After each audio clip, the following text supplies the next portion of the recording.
திருவண்ணாமலை தீபமலை மீது மண் சரிவு ஏற்பட்ட இடத்திற்கு மேல் பகுதியில் ஆபத்தான நிலையில் இருந்த 40 டன் பாறையை உடைக்கும் பணி தொடங்கியுள்ளது. இதுகுறித்த கூடுதல் விவரங்களை நம்முடைய செய்தியாளர் சதீஷிடம் கேட்கலாம். சதீஷ், இந்த பாறையை உடைப்பது எந்த அளவிற்கு அவசியமான ஒரு பணி? கட்டாயமாக அபிநயா, பெஞ்சால் புயல் எதிரொலியாக டிசம்பர் 1ஆம் தேதி திருவண்ணாமலையில் வரலாறு காணாத ஒரு கனமழை கொட்டித்தீர்த்து. இதன் காரணமாக கோவில் பின்புறம் உள்ள அந்த தீபமலையில் 5 இடங்களில் மிகப்பெரிய நிலச்சரிவானது ஏற்பட்டது. குறிப்பாக இதில் வஉசி நகர் 9வது தெரு பகுதியில் ஏற்பட்ட நிலச்சரிவில் ஒரே குடும்பத்தை சேர்ந்த ஒரு 7 பேர் அதில் சிக்கி இறந்தார்கள். இந்நிலையில் இந்த மலையின் அந்த நிலச்சரிவு ஏற்பட்ட வஉசி நகர் 9வது தெரு பகுதியில் கிட்டத்தட்ட ஒரு 500க்கும் மேற்பட்ட குடும்பங்கள் அந்த பகுதியில் சுற்றி வசித்து வருகிறார்கள். இதில் ஏற்கனவே 20 வீடுகள் நிலச்சரிவில் சிக்கி முழுமையாக மொழியுண்டு போனது. தற்போது மீட்பு பணிகள் எல்லாம் நடைபெற்று வருகிறது.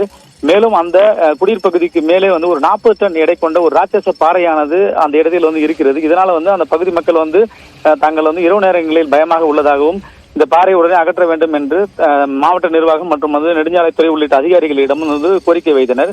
இந்த கோரிக்கையின் அடிப்படையில் இந்த பாறையை அதாவது அந்த பாறை வெடித்து சிதறாத நவீன ஒரு இதை கையாண்டு அந்த பாறைகளை உடைத்த பவுடர் வெடி என்று கூடிய அந்த தொழில்நுட்பத்தை கையாண்டு அந்த பாறைகளை உடைத்து எடுக்கும் பணி இன்று தொடங்கியுள்ளது. இதில் சுமார் பாறை உடைக்கக்கூடிய ஒரு 10 ஊழியர்கள் மற்றும் நெடுஞ்சாலைத்துறை மற்றும் துறை ஊழியர்கள் ஈடுபட்டு தற்போது அந்த பாறையை உடைத்து அங்கிருந்து அகற்றும் பணி தொடங்கியுள்ளது. அபிநயா, பாறை உடைக்கும் பணி குறித்த விரிவான விவரங்களுக்கு நன்றி சதீஷ்.